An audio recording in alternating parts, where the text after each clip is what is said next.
kibubo ng'atuwa amazzi n'otunda ebokisi bw'ogimalamu n'akuwaako ebitaano. Naye lwaki muyise? Mumwebaze kubanga yatumanya ffenna ng'ate mwe temunatumanya.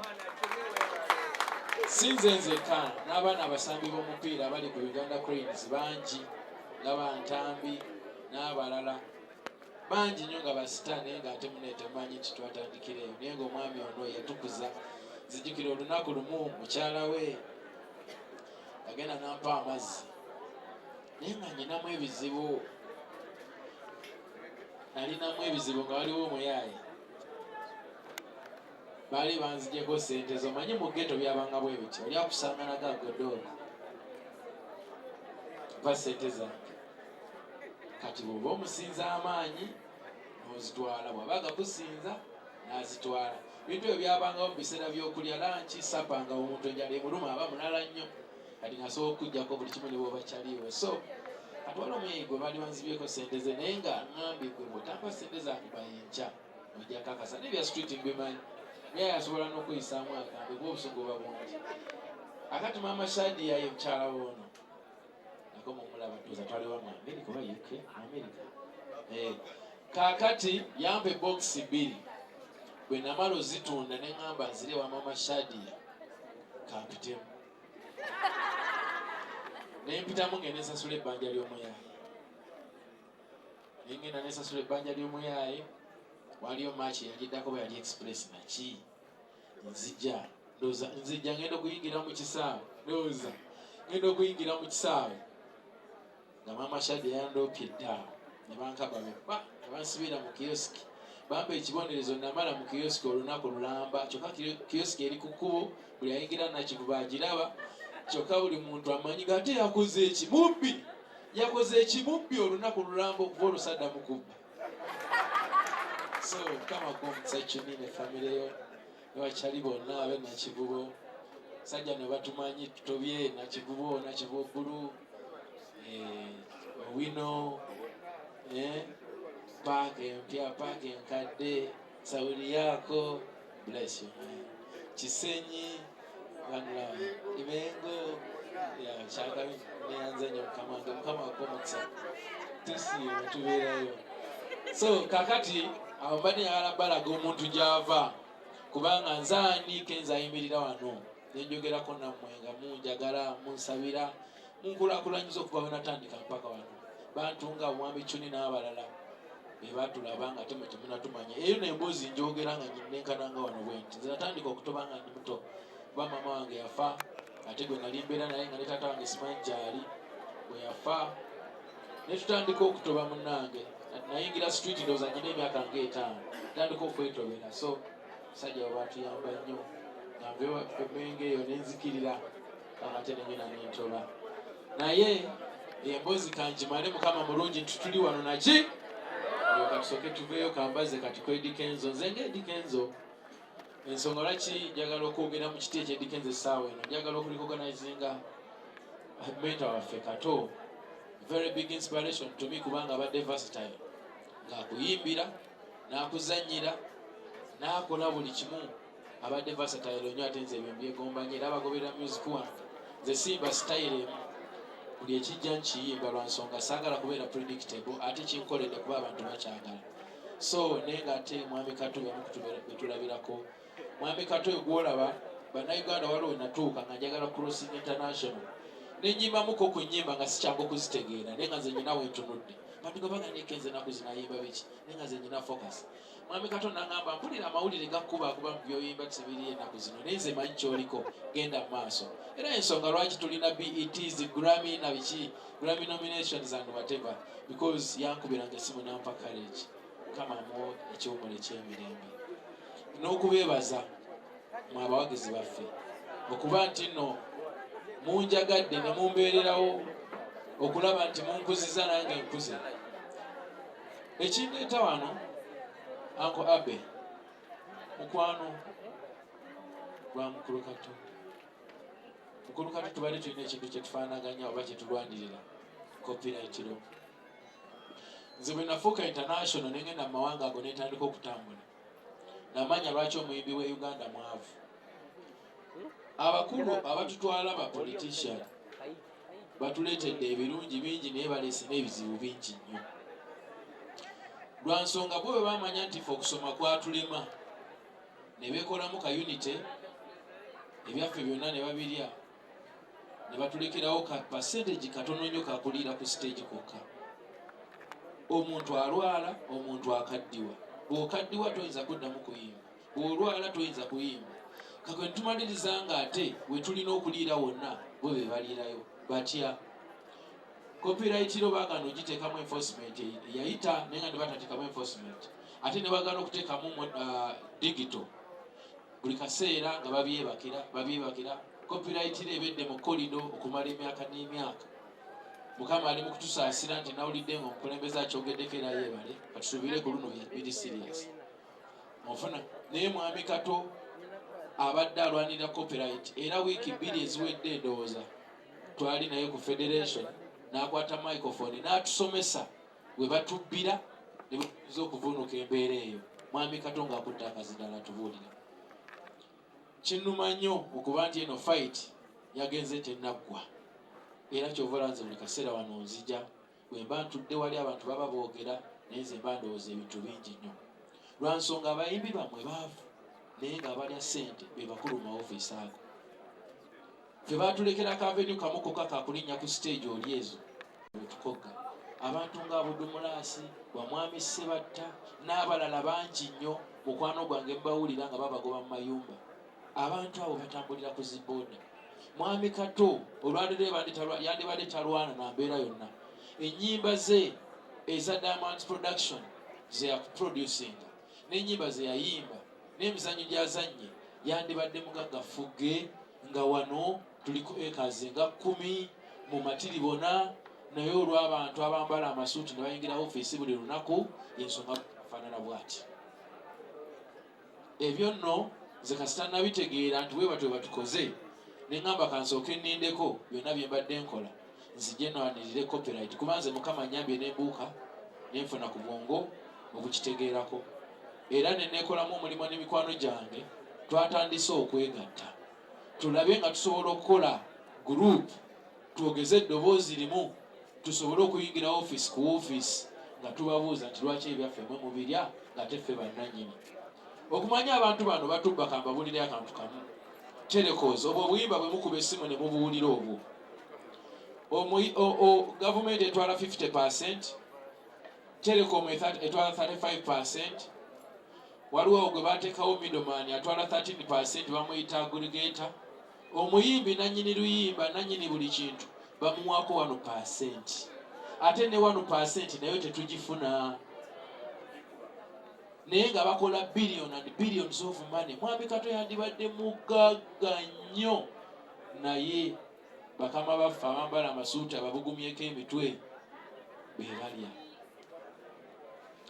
Badde nsaba mbabaloopere ku lwange Katabaazi. Badde nsaba bwe mba mulwanirira eggwanga lino mulwanirire ku bayimbi bammwe. Ffe tubasanyusa, ffe tuyimba ennyimba mu nnaku, ffe tuyimba ennyimba mu ssanyu, ffe tubazannyira ne musanyuka.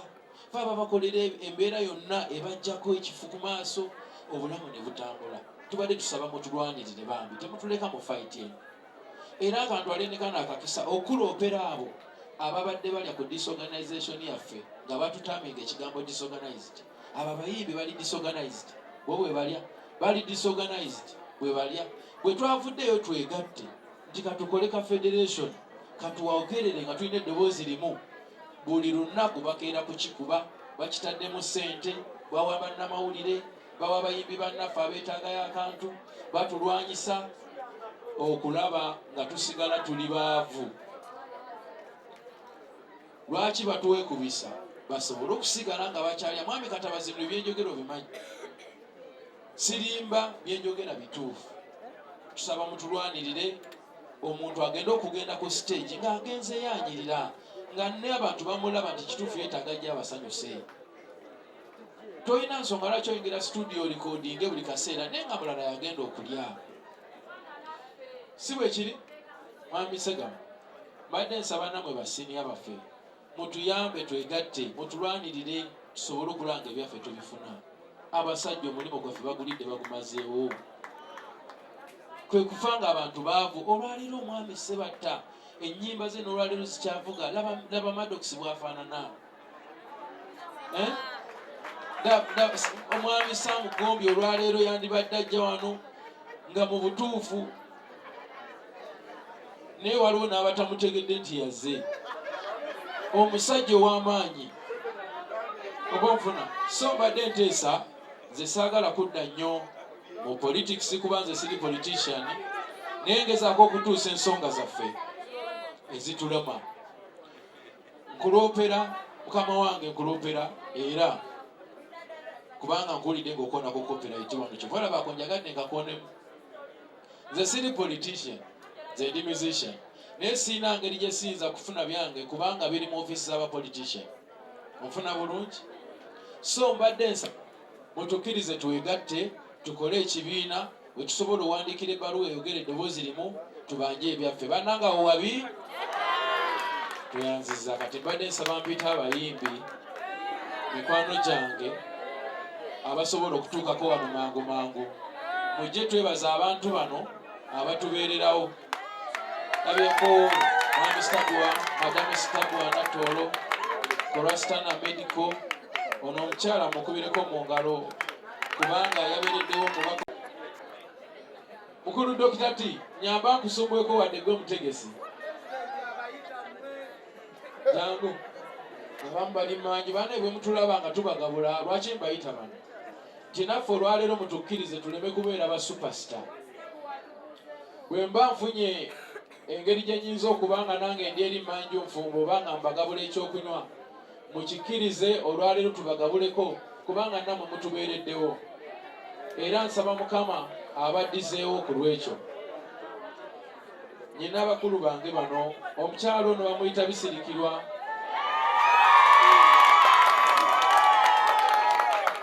Mikwano gya Paulo Kafeero, maama waffe ono. Nze nno nnyimiridde wano ne bakulu bange bano, basiniya bange, nga kwebaza abantu bano abazze wano. Mwebale nnyo, mwebale nnyo, mwebalire ddala. Kubanga olwaleero ate tuba butabalabako wano, twandibadde tetuwera. Twandibadde tetukola ki? Twandibadde tetuwera. Naye olw'okuba musobola okujja ne mutuulaawo, ne mutubeererawo, ne mutugumya, ne musula wano naffe mu mpewo, naffe mutukkirize tubagabule nga tubeebaza. Era nga nva waggulu mbadde nsaba nkwate akazindalo kano kawoomu ku omu ababuuzeeko kubanga bano basiniya bange bawuliriramu, be bagayidi bange, be bambuulira ekigenda mu maaso ate bwe tuyinza okuba nga tugenda wa mu maaso. Saba Mukama abawe omukisa. Saba mutuwagire ng'abayimbi, mutukkirize tusobole okuba nga tusanyusa buli muntu. Ffe mututeeke wakati nga tetuli byabufuzi. Nsanyuse buli muntu mu kategore ye kubanga nze ndi muyimbi. Bwe ngenda eno nyimbe, bwe ngenda eno nyimbe, bwe nzija wano nsanyuse lwa nsonga gwe mulimo gwange. Saba Mukama abawe omukisa, kampe bakulu bange ate nabo bababuuzeeko katono. Omutesiteeso nansonyiwa naye mbadde siina bwenyiza kuva wano. Anko Abe, mbadde siina bwenyiza kuva wano nga nyina bakulu bange ne batabuuza ku bantu bano. Naddala maama Bisirikirwa, abantu balwawo okukulaba. Si bwe kiri? Katandike wa? Ntandike nani? Ntandike n'omulema agende.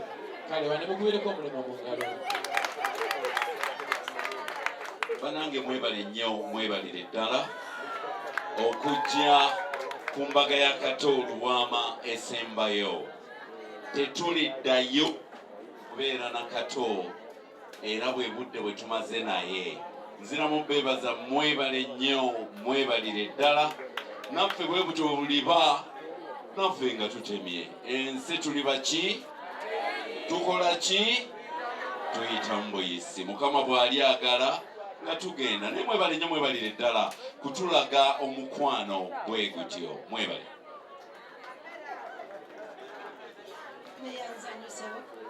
Meyanza nnyo pulezidenti wange. Saba mukubireko mu ngalo basome bano.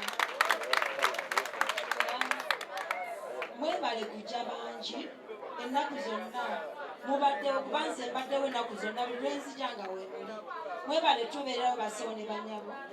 Nze okuddamu okwogera nti Uncle Kato abadde mukwano gwange, nkyajja kiramu kyogere, abadde mukama wange, abadde ajja ku ddwaliro n'abatuwabula kubanga yatugamba eri ettaka gye yabadde alina ebintu byalabayo bingi nnyo, era yabadde yansuubiza n'okuntwala.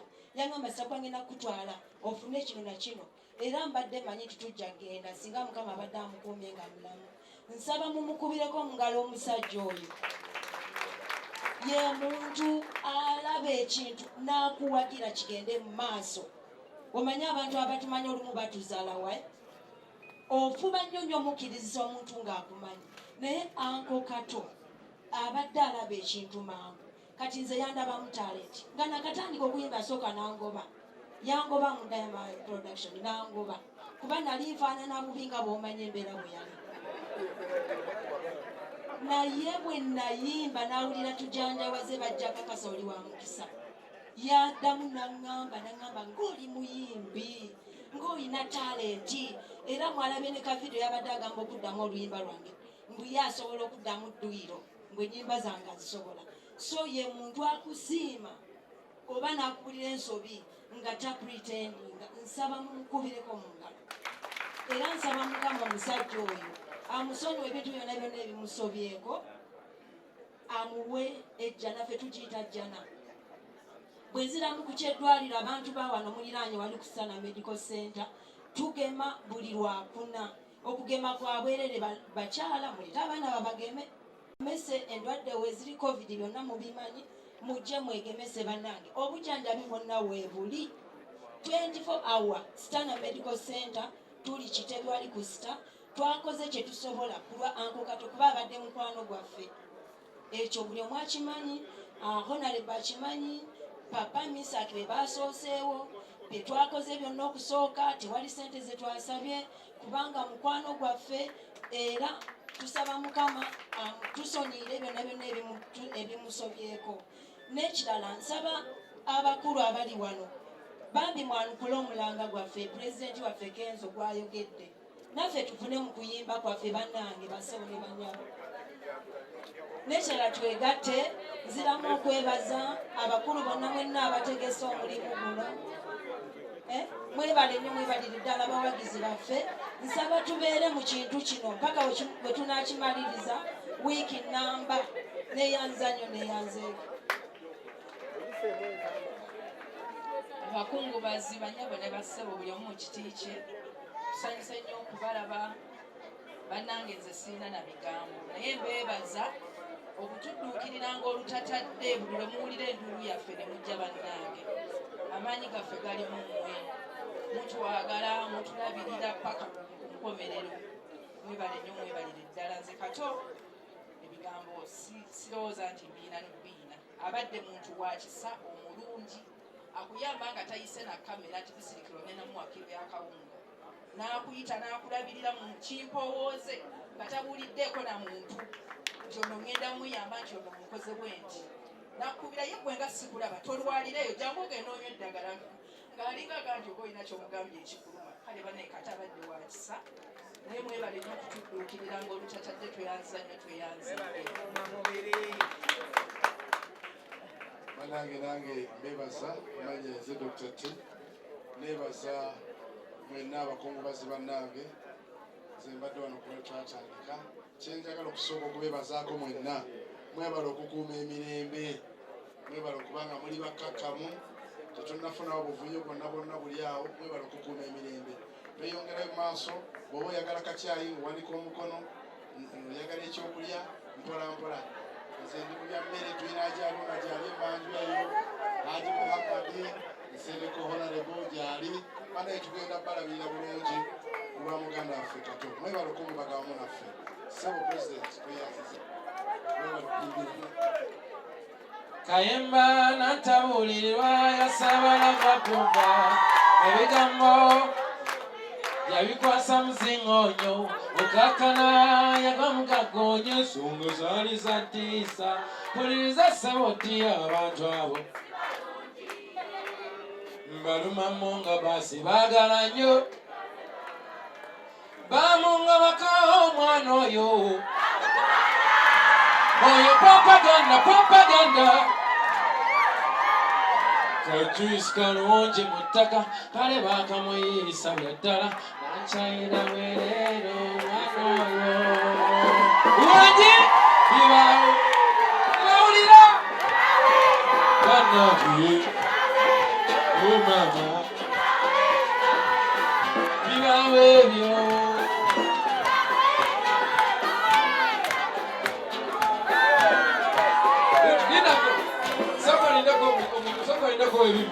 walokano kenjagala badde njagala kunsonyiwana obudde ndi mubuyita mujasi badde njagala basanyusamu katono naye walokano katutayinza kuleka ye mama nze atalina maanyi galwana sirwali nze sirina amakosa kyemwayagalize mbaze kimwayagala sodde kimwayagala obwedda abamulindwa mumukwate bulungi kinsaba tebazera zangabe babagama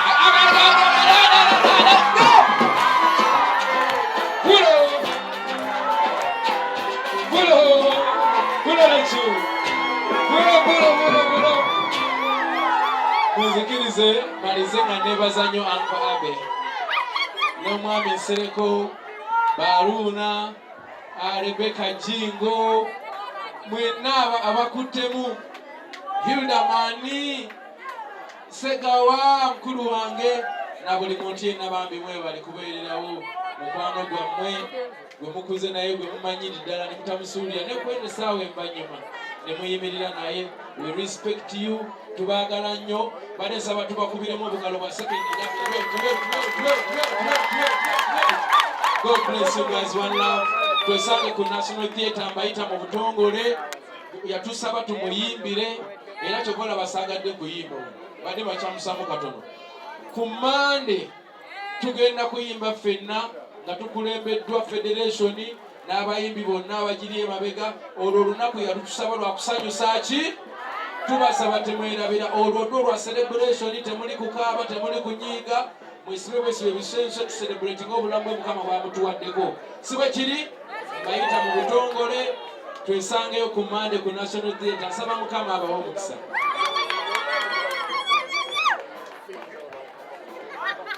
Naye ojja kudda wenda ojja bakonamu wakiri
kiranza tweyanzege basaba ne banyamu tuyinza okutulako tufune ebifo byaffe tukyagenda mu maaso n'okutendereza n'okusinza twongera okubaaniriza mwenna mu biti byammwe abakungu bazze abali wano katugende mu maaso n'okutendereza Katonda oluyimba olwazi lwedda nedda ggwe olwanja tikiraze lwazi lwedda nedda ggwe olwanja tikiraze katuluyimbe